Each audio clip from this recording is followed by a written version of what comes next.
안녕하세요. 이번 시간에는 감자 찹쌀떡을 만들어 보겠습니다. 감자 찹쌀떡은 예전부터 찹쌀떡이라고 하면 그냥 소 안에 팥이랑 팥마늘 넣어서 만든 찹쌀떡인데요. 오늘은 그런 일반적인 찹쌀떡이 아니고 일반 쌀가루 안에 감자를 쪄서 으깨 놓은 감자를 함께 넣어서 수분 대신 이용해서 만든 감자 찹쌀떡을 만들어 보도록 하겠습니다. 자, 그러면 재료부터 소개해 드릴게요. 감자 찹쌀떡은 찹쌀 1kg, 찐 감자 3개, 고무를 이용할 감자 전분, 설탕, 그리고 안에 들어가는 소는 저희 여러분들이 옛날부터 먹었던 팥을 이용할 건데요. 저희는 팥을 푹 삶아서 이용을 해도 되는데 오늘은 팥 앙금에다가 삶은 팥을 함께 넣어서 이용해 보도록 하겠습니다. 자, 그러면 일단 찹쌀부터 수분을 주고 안쳐 보도록 하겠습니다. 자, 찹쌀에 수분을 물로 줘야 되는데 오늘은 감자 찹쌀떡이라고 했기 때문에 감자를 쪄서 으깨 놓은 걸 넣어주도록 하겠습니다.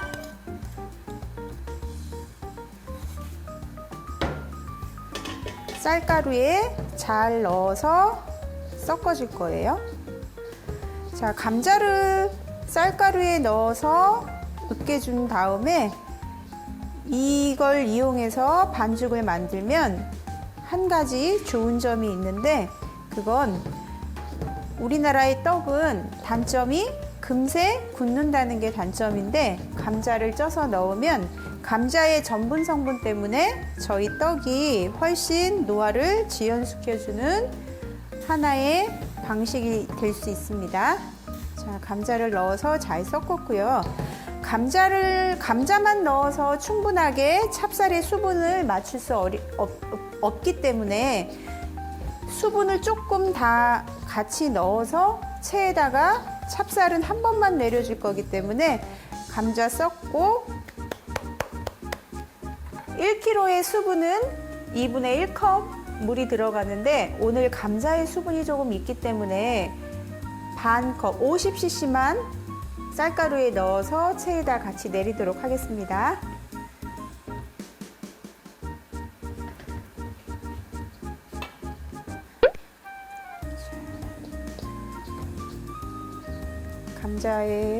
감자가 잘 쌀가루에 섞여 있듯이 수분도 쌀가루에 잘 섞이도록 다시 한번 넣어줬고요. 손으로 잘 비벼주신 후에 체에다가 찹쌀은 한 번만 내려서 앉혀보도록 할게요.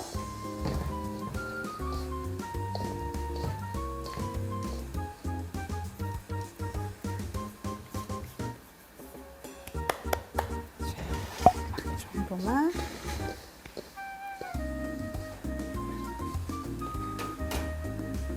찹쌀을 체에다가 한번 내려주고요. 감자가 포실포실한 감자 같은 경우는 또 수분이 조금 더 들어갈 수도 있고 여러 가지 이유가 있긴 하지만 지금 노화를 지연시켜주는 방법 중에 하나가 전분이 들어가면서 훨씬 더 말랑말랑한 떡이 하루 이틀 정도 더 갈 수 있도록 만들어주는 작용을 하기 때문에 감자를 쪄서 넣어서 한번 만들어 보시면 어떻게 다른 점을 확인해 보실 수 있으실 거예요.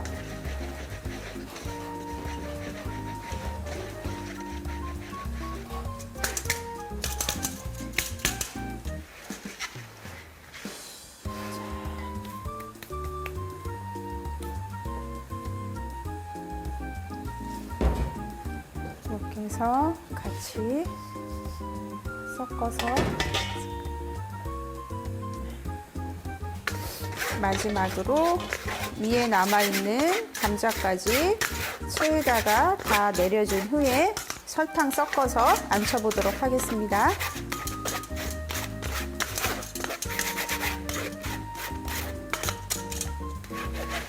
이렇게 바닥에 한 번씩 긁어주시면 다른 감자나 고구마나 체에다 잘 내려오지 않을 때에는 바닥을 한 번씩 긁어주고 그 다음에 체에다 내리면 훨씬 더 잘 내려올 수 있을 거예요. 이제 다 됐습니다. 이렇게 해서 옆에다 두고요. 그 다음에 이제 항상 체에다 내린 쌀가루는 바닥에서부터 한 번 정도 충분하게 잘 섞어 주신 다음에 앉혀 주실 거예요. 자, 이제 찜기에 선반을 여기에다 찔 건데 항상 바닥에는 젖은 면보를 놓고서 오늘 찰떡이죠. 그래서 바닥에 고물 같은 걸 넣지 않기 때문에 바닥에 깔아주는 설탕은 항상 솔솔 흩뿌리듯이 바닥에 뿌려준 다음에 나중에 떡이 익었을 때 한 덩어리로 잘 떨어질 수 있도록 흩뿌려 주고요. 면보에 설탕을 뿌린 준비가 다 되면 그 다음에 이제 쌀가루에 넣는 설탕을 골고루 잘 섞어서 잘 섞으신 다음에 그 다음에 앉혀주면 됩니다.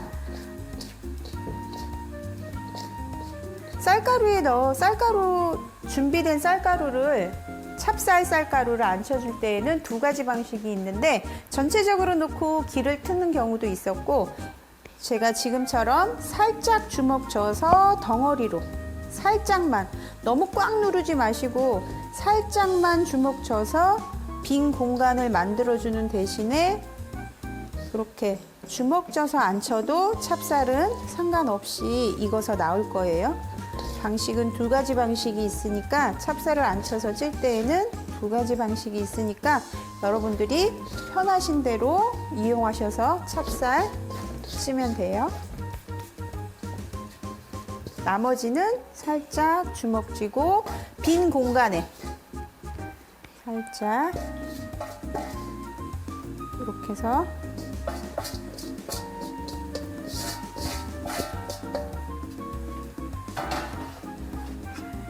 찹쌀을 쪄서 앉히는 방식은 두 가지 방식이 있다는 거 설명해 드렸습니다. 자, 이제 찜기에 앉히기 전에 항상 면보는 뒷부분으로 말아서 넣어 주시고요. 충분하게 김이 올라오는지 확인하신 후에 뚜껑에 물기가 다 떨어지고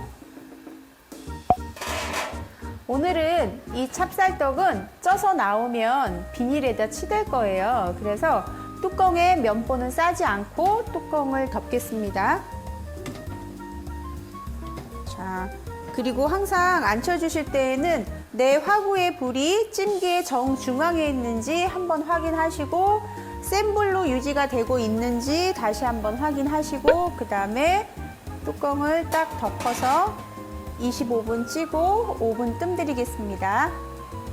떡이 쪄지고 있는 사이에 저희는 떡 속 안에 들어갈 소를 만들어 볼 건데요. 오늘 감자 찹쌀떡 안에는 정통적인 팥소를 넣어 줄 거예요. 그래서 팥 앙금 넣어 주고요. 그 다음에 삶은 팥을 함께 넣어서 두 가지를 섞어서 단맛을 죽여주는 그런 소를 만들어 보도록 하겠습니다. 팥은 끓는 물에 한 40분 정도 푹 삶아주신 후에 이용하시면 되는데 앙금의 단맛을 훨씬 더 줄여주기 위해서 팥을 삶아서 넣어주시면 조금 더 맛있는 감자 찹쌀떡을 만드실 수 있으실 거예요. 이렇게 해서 잘 섞어주시기만 하면 돼요.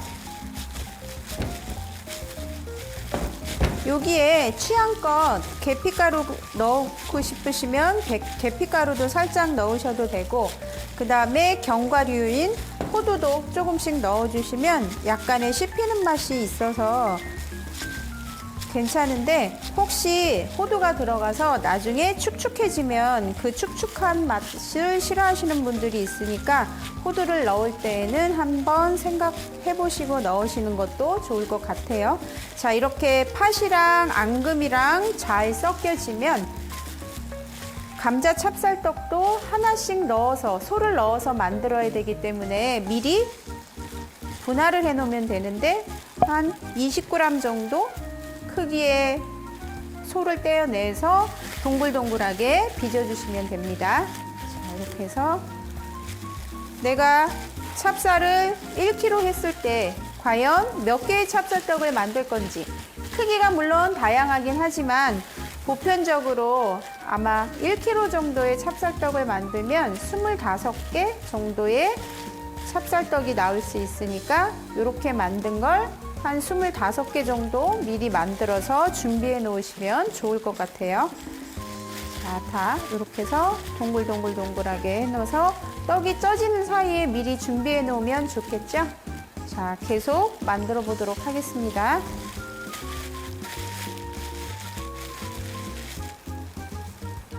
이제 잘 쪄진 감자 찹쌀떡의 반죽을 꺼내 보도록 하겠습니다.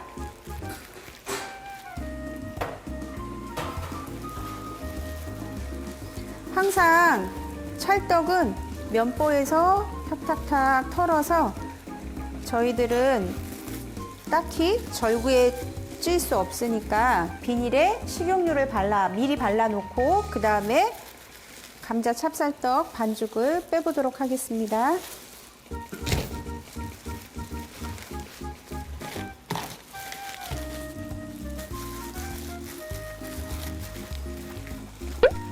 아까 설탕을 밑에 솔솔 뿌렸기 때문에 이렇게 면보가 깨끗하게 떨어져요.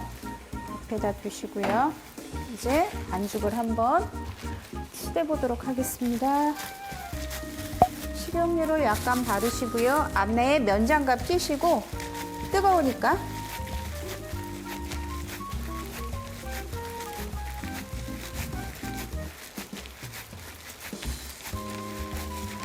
이건 치대면 치댈수록 훨씬 더 감자 찹쌀떡의 반죽이 더 쫄깃하게 떡이 완성될 거고요. 조금 덜 치대면 물론 찹쌀이라서 쫄깃한 맛은 있긴 하지만 예전에 방아에서 찌는 것처럼 절구에 찌는 것처럼 그 정도로 쫄깃한 맛은 조금 힘드실 거예요. 그렇지만 열심히 손으로 치대면 같은 방식이기 때문에 찹쌀떡은 충분하게 집에서 만들어 드실 수 있으실 거예요.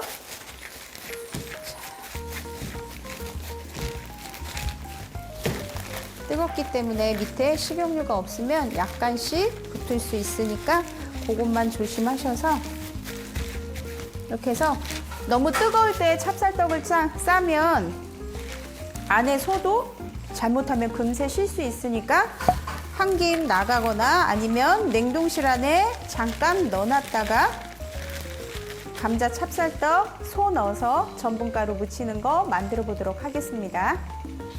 자, 냉동실 안에서 굳힌 감자 찹쌀떡 반죽을 이용해서 감자 찹쌀떡을 만들어 보도록 하겠습니다. 반죽이 준비가 됐고요. 아까 준비해 놨던 팥소, 여기는 감자 전분. 감자 전분은 여러분들이 날로 드신다고 조금 이상하게 생각하실 수도 있는데 원래 감자 찹쌀떡은 이렇게 마른 감자 전분을 활용해서 고물을 사용했어요. 대신 여러분들이 다른 고물보다는 충분하게 톡톡 털어주는 게 여기에 핵심이라고 생각하시면 돼요. 자, 일단 크기는 균일하게 보통 감자 찹쌀떡은 한 30g 정도 떼어서 소를 넣고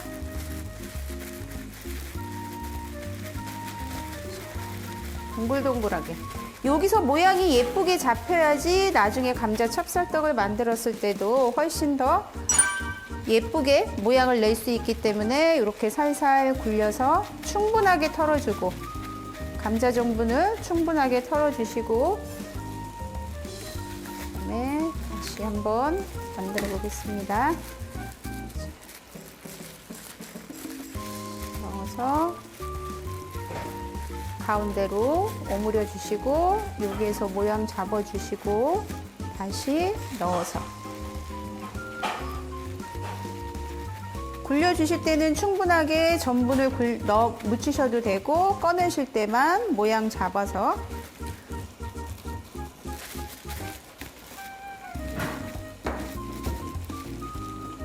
5개만 만들어 보도록 하겠습니다.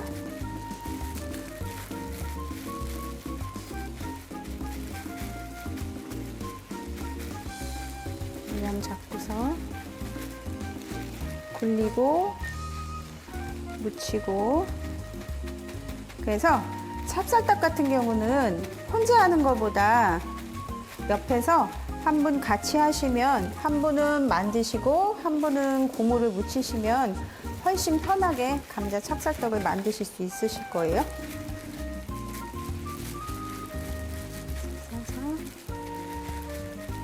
이제 겨울도 다가오긴 하지만 여러분들 감자 찹쌀떡 만들어서 요즘에는 잘 안 다니시는데 예전에는 어깨에 메고서 감자 찹쌀떡 많이 팔러 다니셨는데 요즘에는 잘 못 뱉는 것 같아요. 이렇게 해서 다시 한번 만져주고, 항상 찰떡과 찰떡은 만들었을 때 서로 자기와 자기 몸을 붙여 놓으시라는 거. 그래야지 조금 덜 늘어져요. 자, 이렇게 해서 5개 완성해 보도록 하겠습니다. 모양 만드시고 묻혀주시고, 그래서 충분하게 감자 전분 털어내시고 이렇게 해서 어느 정도 다 만드신 후에 그 다음에 이제 또 개별 포장해서 다시 냉동실 안에 집어넣으시면 되고요. 자, 이렇게 오늘 감자 찹쌀떡 만들어 봤는데요. 이 감자 찹쌀떡은 냉동실 안에 하나씩 개별 포장해서 냉동해 놨다가 꺼내서 살짝 녹으면 아이스 찰떡처럼 드시면 좋으실 것 같아요. 자, 감사합니다. 다음 시간에 뵙겠습니다.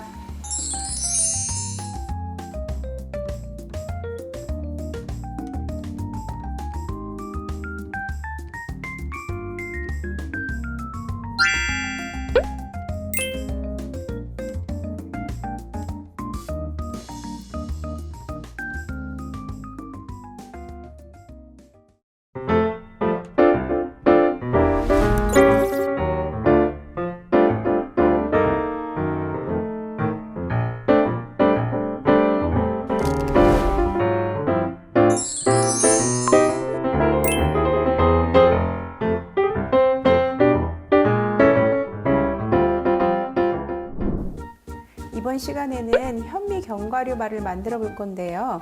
현미 견과류발은 여러분들이 누구나 손쉽게 먹을 수 있는 견과류를 활용한 영양 간식이라고 생각하시면 되는데, 재료 소개해 드리겠습니다. 볶은 현미예요. 볶은 현미는 여러분들이 뻥튀기처럼 튀겨져 있는 것보다 약간 볶은 현미라고 생각하시면 되는데, 이거는 여러분들이 시중에서 인터넷에서 잘 구매를 하실 수 있을 거고요.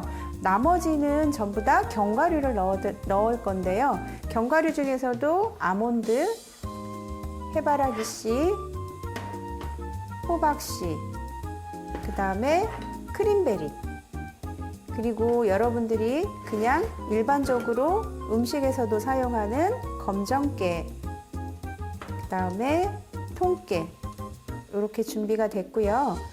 요거는 전체적으로 원재료라고 생각하시면 되고요. 그 다음에 시럽을 이용할 건데, 시럽에 들어가는 재료는 물엿이랑 올리고당, 제가 지금 여기 한 군데다 같이 섞어 놨는데요.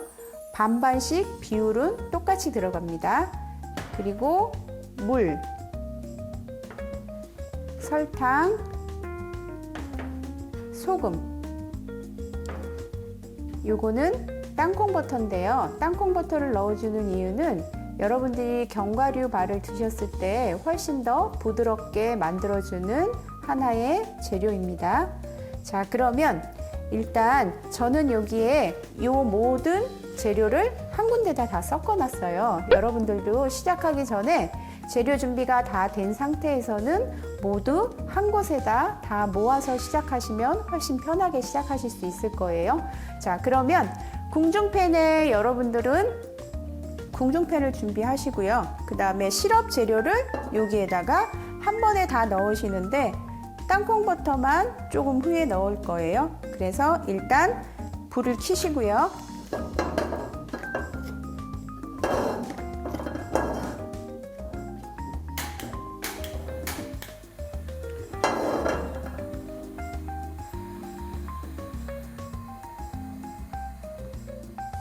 여러분들 집에 가정용 불은 너무 센 불로 시작하시면 안 되고요. 중불 정도, 중약불 정도에서 불을 일단 켜시고 나머지 시럽에 들어가는 모든 재료는 한 번에 넣어 주셔도 되는데 제일 처음에 물, 설탕,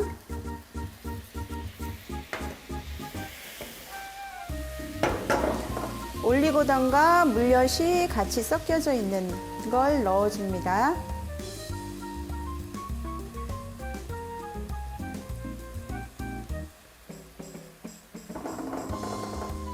그리고 혹시 불이 조금 세다 싶으시면 약간 불을 줄이세요.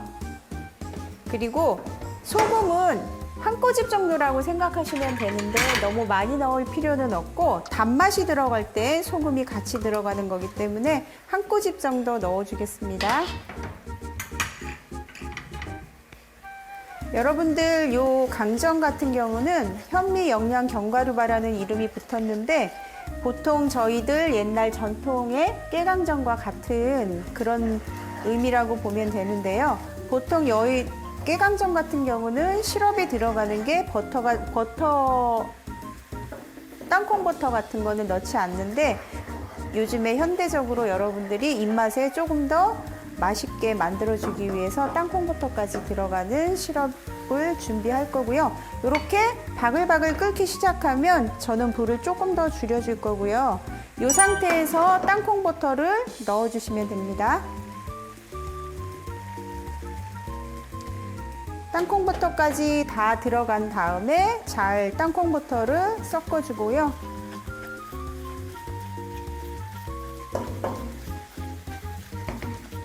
땅콩버터가 잘 섞이면 그 다음에 여러분들이 준비해 놓던 모든 재료를 넣어서 같이 섞어주면 됩니다. 근데 여러분들이 혹시나 너무 바글바글 끓거나 그러면 살짝씩 불에서 요 팬을 들어주면서 녹여주고요.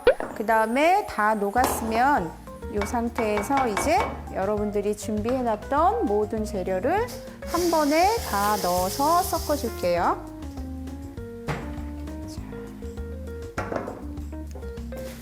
이렇게 해서 잘 저어주시는데 처음에 저어주실 때에는 전부 다 분산이 될 거예요. 근데 여러분들이 하시다 보면 어느 순간 이 견과류 바가 한 덩어리로 돌아갈 때가 있어요. 그러면 그때 빼시면 됩니다.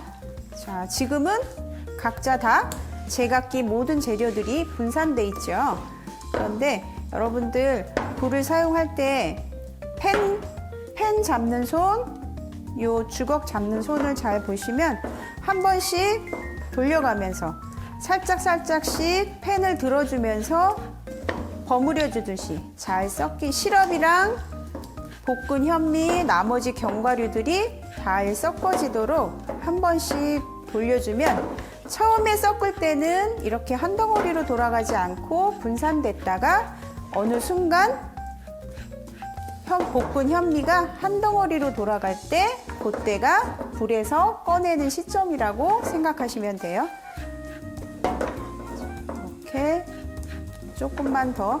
근데 불에서 너무 많이 돌려주시면 여러분들이 나왔을 때 견과류바가 조금 단단해질 수 있으니까 그 점만 주의하시면 되고요. 이제 거의 분산됐던 견과류와 볶은 현미가 거의 이렇게 한 덩어리로 약간 질척한 느낌으로 돌아갈 때 일단 불을 꺼주시면 됩니다. 자, 이렇게 해서 저는 이제 다 됐으니까 불을 끌 거고요. 여기다가 잠깐 온기 있는 곳에 잠깐 두고 준비해야 될 거는 여러분들이 강정을 만들면 보통 틀에다가 강정을 굳힐 건데요. 어느 정도 가장자리가 굳을 수 있게 그 다음에 예쁜 형태의 견과류발을 만들어주기 위해서 저희는 강정틀이라는 걸 사용할 거예요. 보통 이 강정틀은 예전에 저희가 깨강정을 만들었던 틀인데 높이를 한번 보여드릴게요. 이 높이는 훨씬 더 두껍고 깨강정이나 아니면 들깨강정을 하는 틀은 1cm 미만의 얇은 틀을 이용해야지 훨씬 식감이 좋은 깨강정을 만드는 반면에 저희 견과류발 같은 경우는 약간 높게 만들어서 한 입에 베어 먹을 수 있는 그런 높이의 2cm, 2.5cm 정도의 높이의 강정틀을 이용할 겁니다. 자, 그러면 옆에 강정틀 두고요.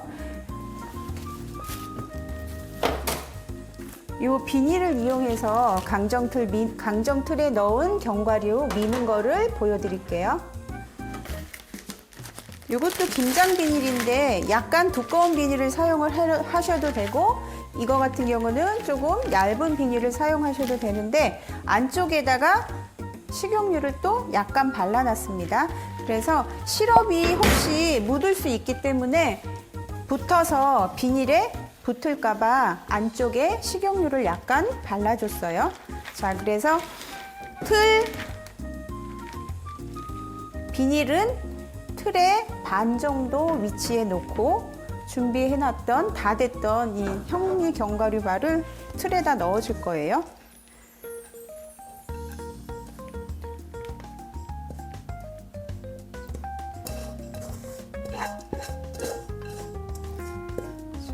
이렇게 해서 일단 장갑을 한마 끼시고요.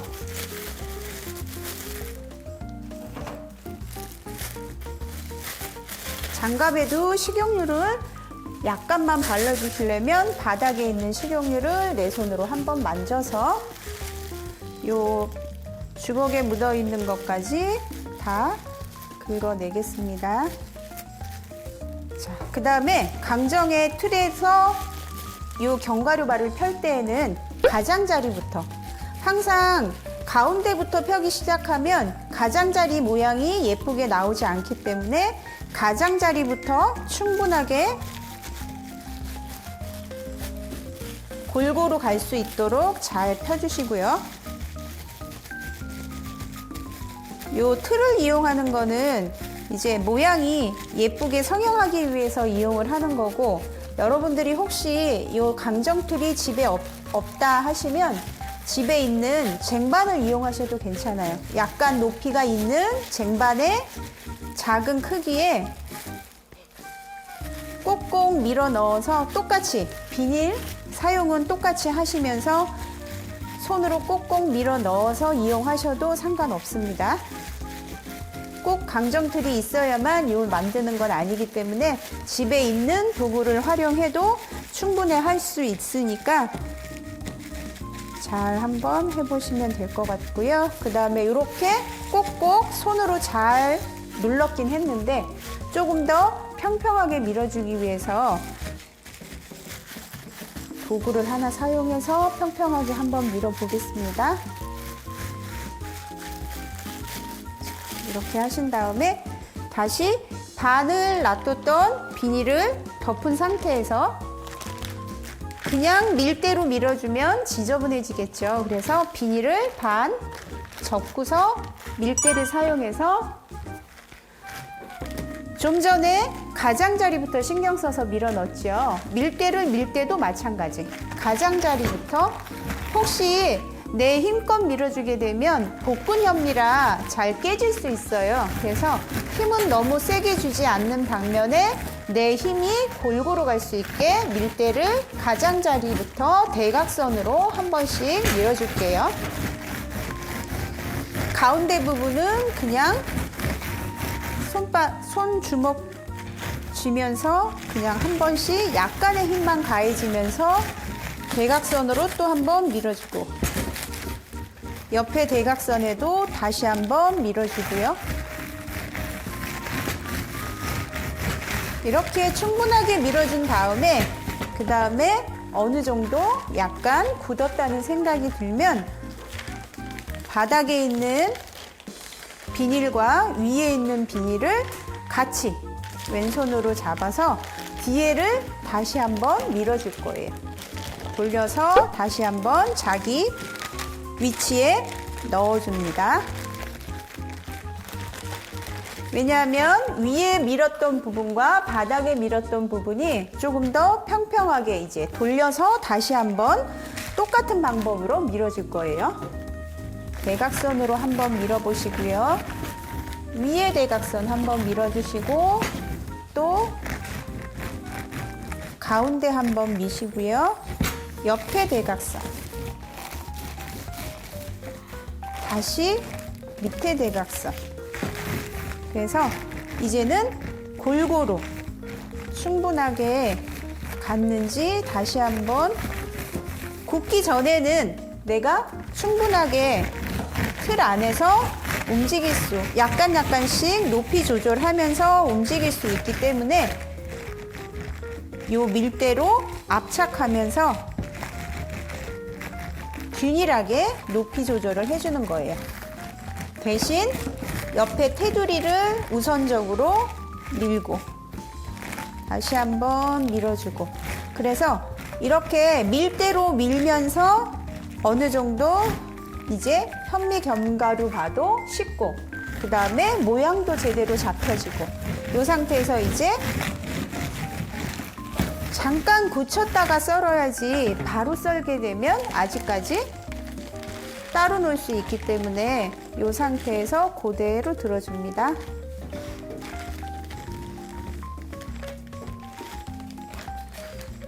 틀은 빼시고요. 요걸 그대로 이제 칼로 절단을 해줘야 되는데 지금 바로 썰게 되면 아까 제가 잠깐 들었을 때 휘어졌죠. 지금 상태에는 썰 수 있는 상태가 아니고 약간 시럽이 굳으면 조금 더 단단해진 상태에서 칼로 썰어 보도록 하겠습니다. 네, 이제는 살짝 굳힌 현미견과류발을 썰어 볼 건데요. 이렇게 해서 써는 시기가 여러분들이 잘 느끼지는 못하겠지만 아까 강정 틀에서 잠깐 빼서 살짝만 굳혀놨는데 날씨에 따라서 굳히는 시간이 약간씩 변동은 있을 거예요. 그래서 내 손으로 살짝 들었을 때 한 덩어리로 들리는 느낌이 든다, 그렇게 됐을 때 여러분들이 칼을 이용해서 썰면 되고요. 크기는 여러분들이 아이들이한테 줄 때에는 조금 작게 썰으셔도 되고 여러 가지 여러분들이 편한 크기로, 먹기 편한 크기로 썰어서 하시면 되는데 저는 오늘 반 썰고 크기를 조정해서 들고서 비어서 먹을 수 있는 크기로 잘라 보겠습니다. 자, 이 상태에서 칼은요, 한 번에 꼭 내리는 게 아니고 여러분들이 빵을 썰듯이 살짝 톱질하듯이 이렇게 해야지 아마 깨지지 않으실 거예요.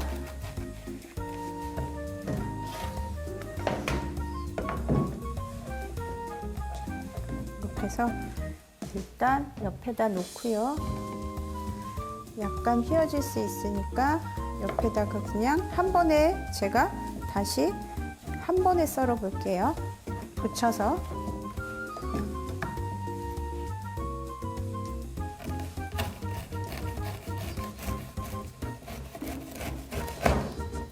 이렇게 해서 3번 정도의 비워 먹을 수 있는 기장으로 1cm에서 1.5cm 정도 넓이로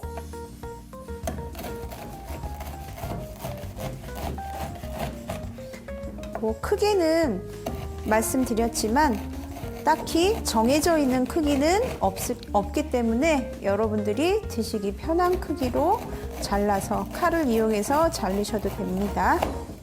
자, 이제 저는 약간 남긴 한데 이렇게 해서 자, 다 잘랐습니다. 자, 접시에 한번 담아 볼게요. 이렇게 해서 현미 견과류가 만들어졌습니다. 감사합니다.